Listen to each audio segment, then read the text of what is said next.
दिल्ली में परेड, राजस्थानी ऊंटों पर सवार होंगी महिला राइडर। कड़ाके की सर्दी में रात 12 बजे जागना, ऊंट सजाने में लगता है 1.5 घंटा। इस बार भी 26 जनवरी को दिल्ली में गणतंत्र दिवस की परेड में बीएसएफ की ऊंट टुकड़ी कर्तव्य पथ पर राजस्थान का मान बढ़ाएगी। महिला जवान हाथों में राइफल लिए सजे धजे ऊंटों पर होंगी। टुकड़ी में पिछले साल से महिला सीमा प्रहरियों को भी शामिल किया गया था। कैमल राइडर बनने के लिए यह महिलाएं कई महीनों से ट्रेनिंग लेती हैं।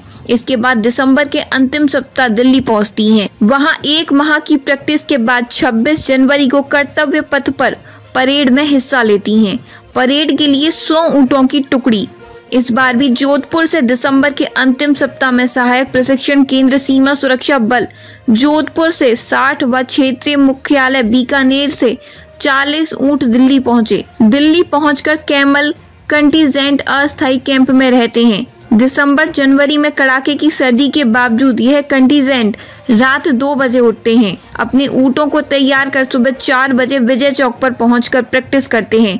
गणतंत्र दिवस पर भी इसी समय कैमल कंटीजेंट परेड के लिए पहुंचेगा। 54 ऊंटों पर उप कमांडो सीमा सुरक्षा बल मनोहर सिंह खींची, 3 अधीनस्थ अधिकारी, 14 महिला सीमा प्रहरी, 36 जवान होंगे। इसके अलावा कैमल माउंटेन बैंड में 36 ऊंटों पर उप निरीक्षक अमल चट्टोपाध्याय व 35 बैंड वादक होंगे। परेड में कुल 90 ऊंट कर्तव्य पथ पर चलेंगे, 10 रिजर्व रहेंगे। 6 सप्ताह तक ली ट्रेनिंग। टुकड़ी में शामिल कई महिलाएं शादीशुदा हैं। बाड़मेर निवासी मंजू जांगिड़ के 2 बच्चे हैं। छोटे छोटे बच्चों को छोड़कर वे परेड के लिए दिल्ली पहुंची हैं। कैमल राइडर व हैंडलर नागौर की अंबिका राठौर तीसरी बार परेड में शामिल हुई।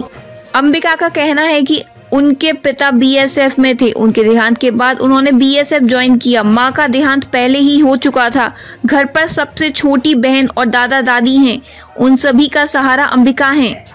अंबिका ने बताया कि कैमल हैंडलिंग की ट्रेनिंग 6 सप्ताह तक चली। इस दौरान ऊंट के व्यवहार को समझने, उसे खिलाने पिलाने आदि का प्रशिक्षण लिया गया। ऊंट टुकड़ी के लिए कैसे किया जाता है चयन? कैमल हैंडलिंग भी चुनौती है। ऊंट के व्यवहार को ध्यान में भी रखना होता है। ऊंट के व्यवहार को भांप कर उसके अनुसार काम में लिया जाता है। कैमल हैंडलिंग के लिए हर साल सीमा सुरक्षा बल के सहायक प्रशिक्षण केंद्र जोधपुर में उप commandant camel wing Manohar Singh खींची के नेतृत्व में कैमल हैंडलिंग व मैनेजमेंट का कोर्स करवाया जाता है। ट्रेनिंग के दौरान सबसे पहले ऊंट पर बैठना ही चुनौतीपूर्ण होता है। इस कोर्स में जिन महिलाओं में बेहतर कैमल राइडर बनने की संभावना दिखती है, उनका सिलेक्शन कैमल कंटीजेंट में होता है। गणतंत्र दिवस की परेड के लिए प्रैक्टिस अक्टूबर में शुरू हो जाती है। उस समय सीमा सुरक्षा बल दिवस की परेड होती है। उसकी तैयारी के साथ ही गणतंत्र दिवस परेड की तैयारी शुरू हो जाती है।